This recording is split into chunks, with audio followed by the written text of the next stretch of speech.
We are talking Olympics, Artemi Panarin, trade possibilities, and more with maybe the most diverse group of emails we've ever had from SoCal to the UK to Australia.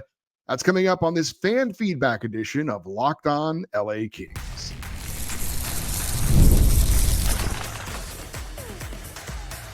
You are Locked On Kings, your daily podcast on the Los Angeles Kings, part of the Locked On Podcast Network. Your team every day. Hey, Kings fans, welcome to Locked On LA Kings, part of the Locked On Podcast Network, the #1 sports podcast network, your team every day. Thanks for making Locked On LA Kings your first listen every day. We're free and available wherever you get your podcasts and on YouTube. I'm Eddie Garcia, your host of Locked On LA Kings. I've worked in sports media for the past 30 years. Also one of the co-hosts of Locked On NHL Game Night, a nightly podcast and YouTube show that recaps the night in the NHL. Also have recaps of the Olympic Games going on as well, and a passionate LA Kings fan for over 30 years. Before we get into this week's Kings fan feedback, I did want to give a quick Olympic update involving the Kings. Drew Doughty and Darcy Kemper for Canada and Joel Armia for Finland will be playing for Olympic medals. Drew and Darcy, mostly Drew because he's actually playing, will go for gold as Canada will face the U.S. in an epic showdown coming up Sunday morning Pacific time. Early Sunday morning Pacific time, and Armia and Finland will play for bronze against Slovakia coming up on Saturday. Here's hoping Drew and Darcy settle for silver. Go USA. Typically, I read the emails in the order in which they were received, but since we're talking Olympics, I am going to start with some Olympic-themed emails, including two from the Olympics. Jay in Palos Verdes says, I figured I would try and give you some sort of update about the Olympics here.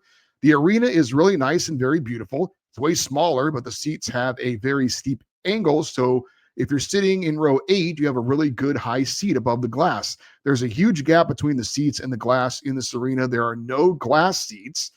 There's room for at least 3 or 4 more rows of seats to be put in if they feel like it. The arena is literally in the middle of nowhere, and it's quite a challenge to leave the arena and find an Uber to get back. We ended up getting on a random train, which took us to the city of Milan, and then we could get a taxi from there.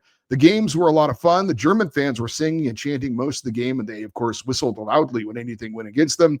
They couldn't have been nicer. All in all, it was a lot of fun to be here, and that was Jay in Palos Verdes. And I have to thank Jay as well for all the pictures he sent along. Very jealous of all the stuff he got to see. And yeah, I did notice that they don't have any seats around the glass. That's an interesting choice. Safe travels, Jay, back to California. Stefano is in Bath in the UK. He says, hi, Eddie. I just got back from Milan. I was lucky enough to get tickets to see Sweden against Latvia. I was super excited to see Kempe play live for the first time. It was an amazing experience getting to see so many incredible players juice alongside his fellow Swedes. Look so dangerous, fast, and their cycling in the zone and active D was impressive, an element I think the Kings are missing this year. Such a shame they lost to the USA in the quarterfinals. That's your opinion. The last-minute heroics got me excited. I have to root for Doughty and Armia from now on. The atmosphere in the arena was awesome. So strange hearing all the Kings audio from the games, but the goal songs were pure Euro pop. I'm super excited for the next part of the season. I really hope that Holland makes some big moves before the deadline. Not sure about Elias Pettersson. Will move the needle, but it would be exciting nonetheless. Thanks for all your great work. Go Kings, go. Forza Canada and Forza Finland. And that was Stefano in the UK. I'm guessing Forza is Italian for go Canada, go Finland. So I shall say Forza USA. But no, that is really cool that the first time you ever saw Adrian Kempe play live was at the Olympics. That is amazing. I'm glad you had a good time. Thanks for checking in. And appreciate hearing from you. Fred in Orange checks in. He says, Wednesday afternoon, I was busy for the quarterfinal game against Sweden until overtime started. Then for each excruciating minute, for each USA shot and Sweden stop, I was screaming inside my car, please God, I'm not going to live long enough for another chance at a gold medal if we don't win this Sunday. When Quinn Hughes scored the game winner in overtime, I screamed at the top of my lungs, yes, yes, yes. And then I started crying. Almost lost sight of the street.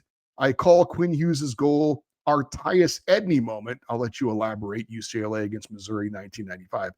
Watching today's semifinals was a nice breather, but what I hope as a result of today's game against Slovakia is that Coach Hiller watches, scrutinizes, and watches again how a power play should be run. Even though we might have only gotten one power play goal, it seemed like we just controlled the game.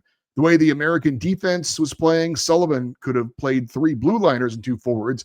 If we can ever get a chance at bringing in Sullivan, he'd be one fine replacement for Hiller. Go USA and go Kings go. And that was Fred in orange. It is kind of fun to have a guy like Quinn Hughes on our team if you're rooting for the USA. But I will admit it's a little hard rooting for the Kachuk brothers. That's not easy. The Tyus Edney reference, that was a UCLA basketball player back in the day. He had a famous buzzer beater layup in the NCAA tournament. I would assume Kings players and coaches are watching at least some of the Olympics, although you might be surprised how little hockey players, NHL players actually do watch. I guess I get it. When you're away from the rink, you want to kind of get away from hockey. But I got to imagine everyone's going to be watching on Sunday for the game, USA versus Canada. It's going to be awesome. Jay from Ohio, originally from Rancho Cucamonga, checking in. He says, I keep hearing the names of Robert Thomas and Vincent Trocheck popping up on the cast. Trocheck won't go anywhere other than the East Coast. Apparently, Holland tried to get him and Panarin in a package deal. Thomas is out for the rest of the season with the injury, so the only real viable option to go for is Elias Pettersson. He's had a pretty good Olympics thus far. As for Fiala's replacement, the Kings don't have enough assets to go for another scoring winger along with a center. Center is and should be their main focus. This means Vogel needs to step up with this opportunity if he still wants to be in LA after Holland's comments, that is. And that was Jay in Ohio.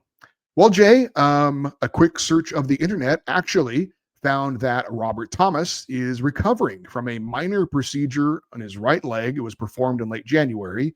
He has returned to practice, and he is expected to return to the lineup for the first game following the Olympic break. So Robert Thomas is healthy and potentially available to be traded.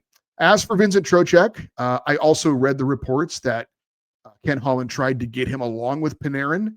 Also did some research on what you had suggested about him preferring to stay to the East, and that apparently is the case.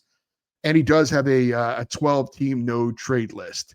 It'll be brought up again, but Elias Pettersson, I am not a big fan of his work. Travis in SoCal checks and he says, writing this in the midst of the Olympic break, and it's dawning on me the effects of Kopitar's retirement. I love Kopitar. He's one of my all-time favorite Kings, and it was his right to announce his retirement at the beginning of the season, but it's starting to look like it became more of a curse than anything at this point, and I'm starting to wish he pulled the Dustin Brown and just went off without a word in the final game of the season. The season is turning into it's Kopitar's last run, and the Kings are having more pressure dumped on them, having to make a move to continue to push for contention with this team, which doesn't look like they have. We made the move for Panarin and got him for dirt cheap, and that was awesome. But now with Fiala out, speculation is that we're going to make this balls to the wall move because desperation is at an all-time high, and we need a huge scoring threat because it's Kopitar's last season, and we can't let him retire in the regular season. I love Kopitar, but boo-hoo, we don't have any top-end prospects outside of George or Henry Bustevich, and trading away our first-round picks in this year's draft would set us back another couple of years unless we truly acquire a top pro first-line center or a true top first-line center. I'm really hoping Holland can somehow finesse his way into a trade or stand pat at this year's deadline because I really don't see this team contending for anything. And if they want Kopi to go out with a cup, then send him to a contender for one last run. But I know that that's really not going to happen. Anyway, sorry to vet. Just been on my mind of late. Love the podcast as always, and great listen on my way back from the mornings or on my way to work in the mornings. Thanks for what you do, Eddie. And that was Travis in SoCal. I will, I guess, disagree with you, Travis. I really don't think that Anze Kopitar's announcement has put any extra pressure on the Kings players or the Kings organization. I really do believe that they would have the same mindset, whether it was Kopitar's last year or not. I think they are in it to win it now.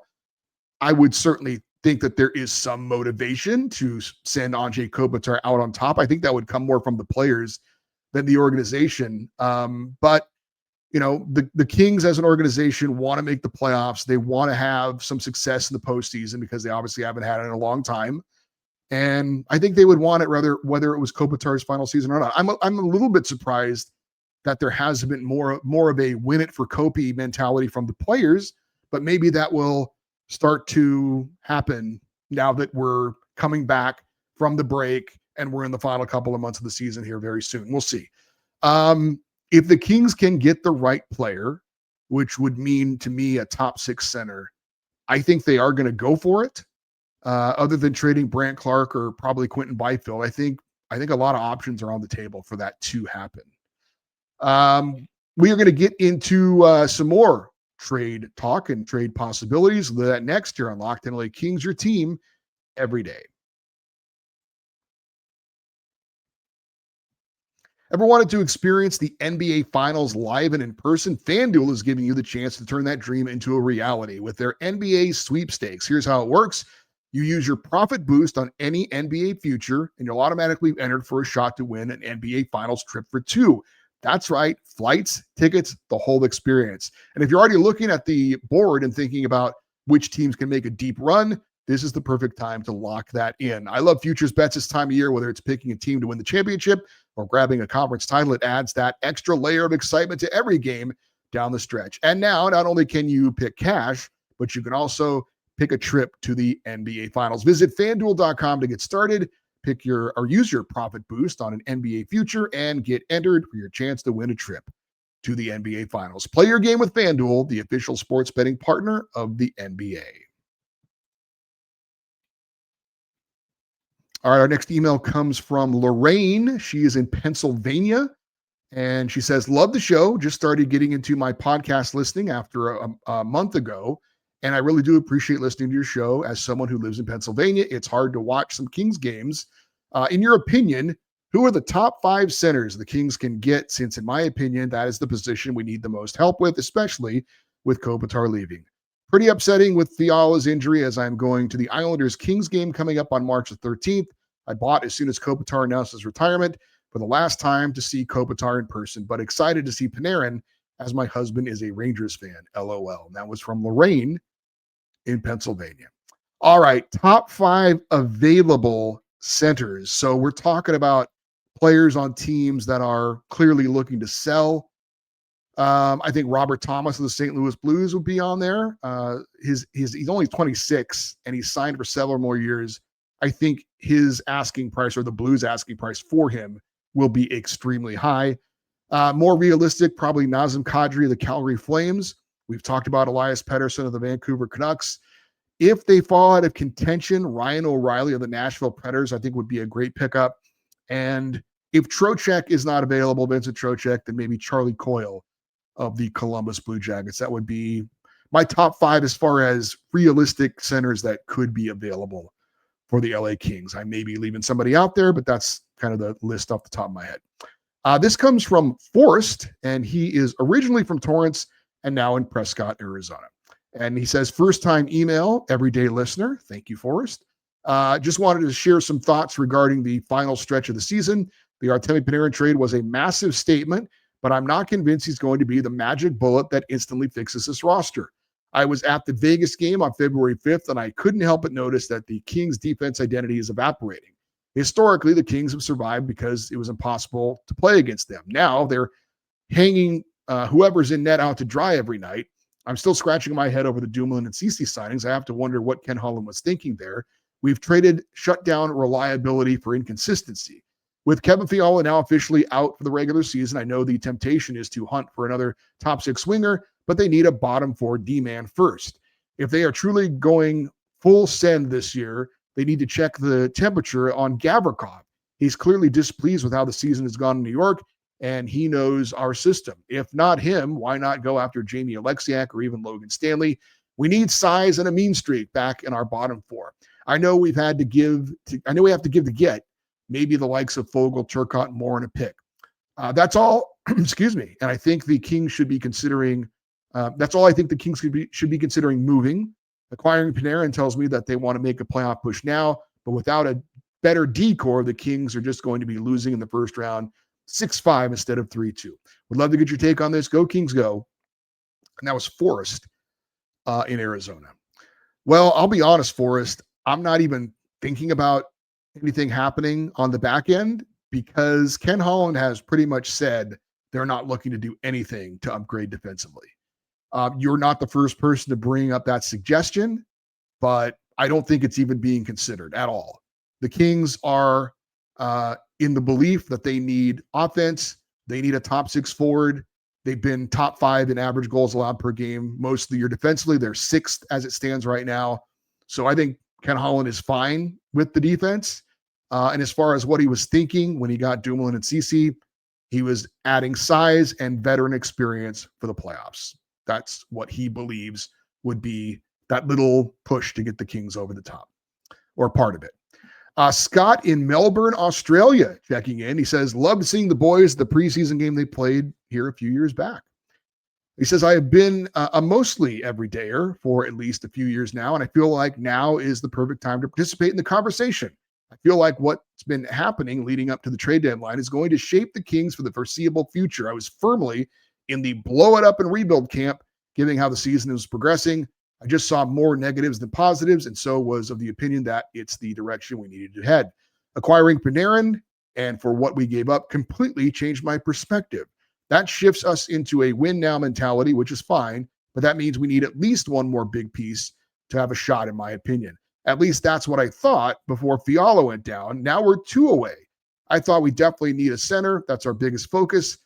Secondly, another defenseman, depending on who you can get. We do need to sign another winger on top of that with Fiala being out. I don't think we have the assets to make all of those things happen. That's what I mean when I say this is a moment that will shape how the Kings are probably for the next decade. It's all down to who we sign and for what. Can we trust management to not completely sell the future to pay for the present? If we win now, it certainly helps save their jobs, not that they were in jeopardy, unfortunately. So I can absolutely see them buying aggressively. My one player I think we should go after is Alex Tuch. He's coming out of a contract and wouldn't break the bank. What are your thoughts there? He's listed as more of a winger who can play center, but I don't want us going in on something like Thomas, as he'll cost way too much. Sorry for the length of the email. I actually did try to condense it. There's just a lot to say about a very important time for the Kings. Thanks for all you do. Appreciate you. Go Kings, go. That was Scott in Melbourne, Australia. Scott, I think Alex Tuch would be a great addition, but I don't see the Sabres trading him. They are playing very well. They're in a playoff spot. They're looking to break a streak of 14 straight years without a playoff appearance. Management has pretty much said, if you can believe them, which I do, that they're not going to do anything to take away from their roster. So I would be shocked if they trade Alex Tuch. They may not re-sign him before the end of the year, but maybe they're looking to do something with him in the offseason. I know he's from that area. He seems like he's very invested mentally in wanting to stay there. So I don't think that he is going to be available. Dario in Arizona says, call me a crybaby, but call me proud. I cried like a baby, and I was so proud of Team USA's women's hockey winning the gold. What a goal by Keller. Go USA. I've been reading and hearing something that you don't like. A lot of talk about Pettersson coming to the Kings. I'm wondering if Kempe is pushing for the trade. I watched the Kings podcast with Kevin Weeks, who I've always liked. He mentioned Evander Kane and Bobby McMahon. Another report mentioned Robert Thomas for a conditional George and prospect Chihash, who I'm really high on. The player that isn't getting much trade attention is Nick Schmaltz, because I've seen reports saying that the Kings should go after him as a free agent in the offseason to save trade assets. I really like Schmaltz. If the Kings can get him as a free agent and trade for someone like Thomas, what is your opinion, Eddie? I know your feelings about Pettersson. I don't care for his contract and the price to get him. Would you give up Chihash along with George and picks for Thomas? And would you wait until the offseason to get Schmaltz or trade for him now? Thank you always, Eddie. Take care and much respect. Go Kings, go. Dario in Arizona. Well, the women's gold medal game was amazing. I hope the men's game is just as good with the same result. I like Nick Schmaltz a lot. I've talked about him a little bit before. As you said, he is going to be a UFA after this season, but like Alex Tuch, I don't know that Utah has much of an appetite to take pieces away from their team. They're looking to get in the playoffs for the first time in a while. And of course, they haven't been there as the Utah Mammoth yet. They've got ownership there that's really looking to kind of cement that team in that area. And I think they feel like making the playoffs is the next step. So I don't know. I think he's very much like Alex Tuch. I think, I don't know if he wants to stay there like Tuch, because Tuch is from the Buffalo area, but I think Schmaltz is going to look to get paid. But whether that's going to be from Utah or someone else after the season, I would think he could be available after the season as a free agent. I don't think that the Mammoth would be looking to trade him in season. I had not heard any talk about Bobby McMahon from the Maple Leafs. He does have 19 goals. He's very affordable. He is a UFA after this season. That's not a bad, it wouldn't be a bad pickup. I don't know if he's a top 6 though. He's probably a middle 6, but he is, well, maybe with the Kings, he's top 6. He's a winger though, not a center. Would I give up Shihas and George and picks for Robert Thomas? I would. I absolutely would.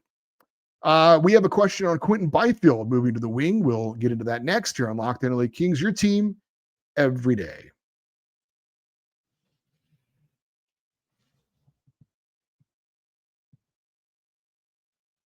Olympic hockey is here, and we have a Olympics group chat in our Everydayer Club Discord that you can use and watch along with other hockey fans. Members also get Locked On LA Kings ad-free.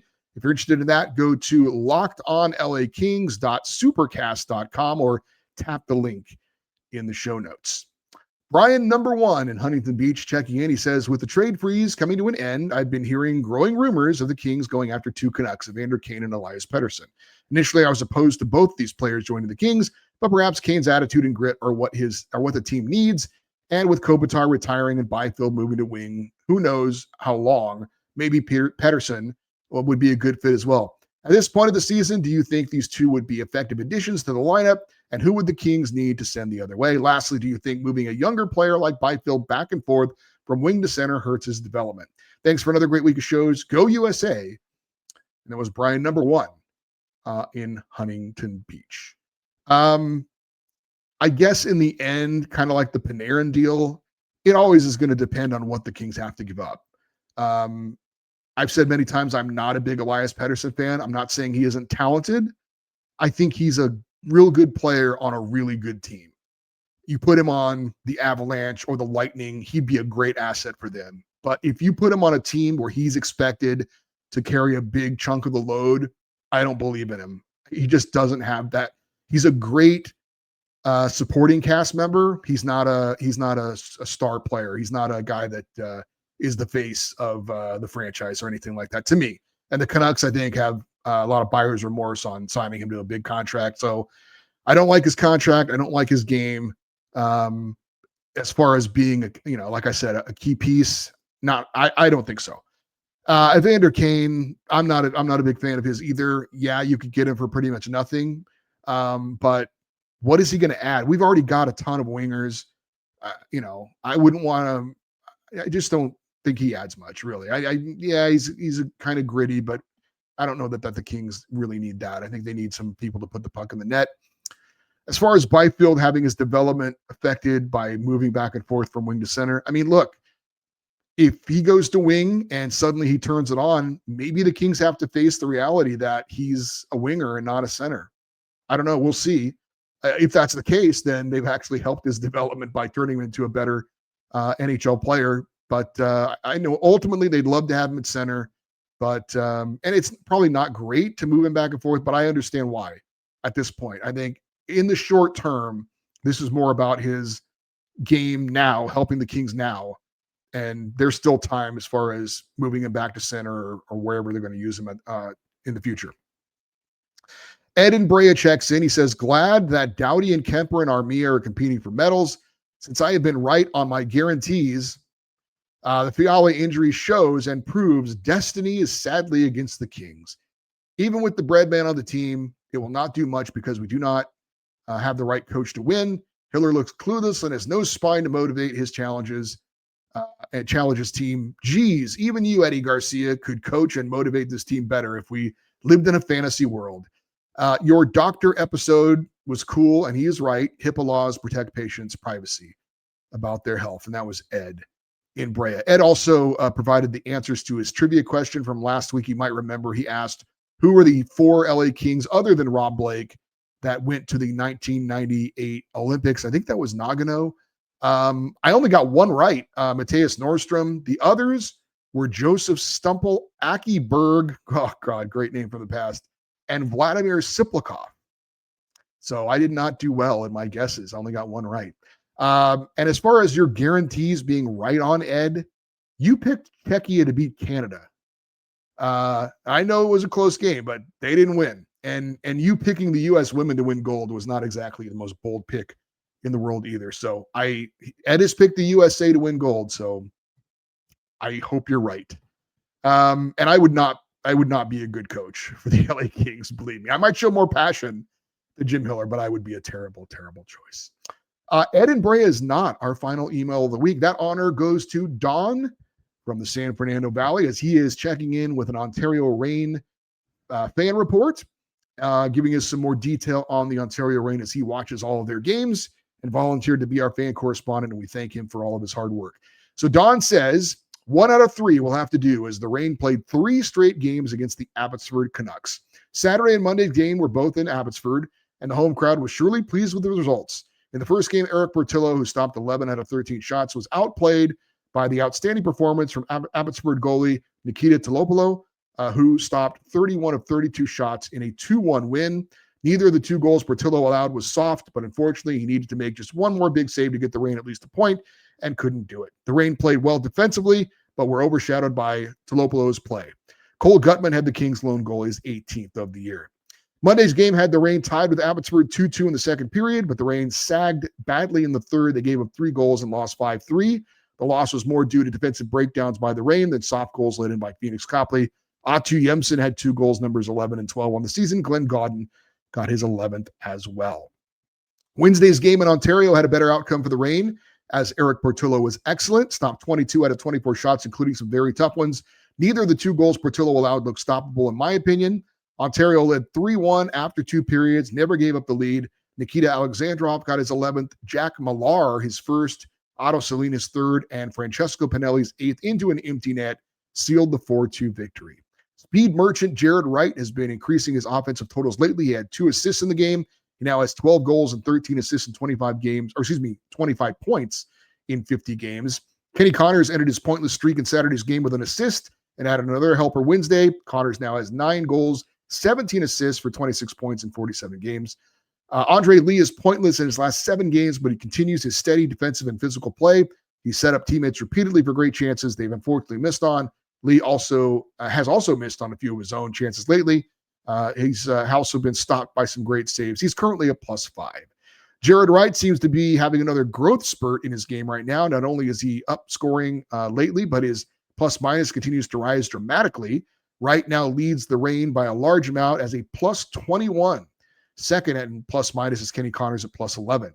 Surprisingly, third on the team is Cohen Zemer at a +9. 3 players are tied for 4th at a +8. Kirill Kirsanov, Francesco Pinelli, and the injured Kyle Burrows. Angus Booth and Kirill Kirsanov continue to play as the Reign's number 1 defensive pair. The Reign still lead the Pacific Division of the AHL with a 32-16-2 record for 66.2 points up on the Colorado Eagles. Next game, Saturday at Tucson. And we thank Don and the San Fernando Valley for giving us a little more detail and information about the Kings AHL affiliate, the Ontario Reign. Thanks to everyone who took the time to email this week. This show is literally not possible without your participation. Very fun emails this week from lots of different locations, and we heard from some new people or from some people we hadn't heard from in a while. So that was a very fun fan feedback show. Thanks for tuning in to Locked on LA Kings. Make sure you subscribe and follow Locked on LA Kings to get all the latest episodes. And if you never miss an episode, the Everydayer Club is built for you. Get Locked on LA Kings ad-free, plus members-only Discord access and more.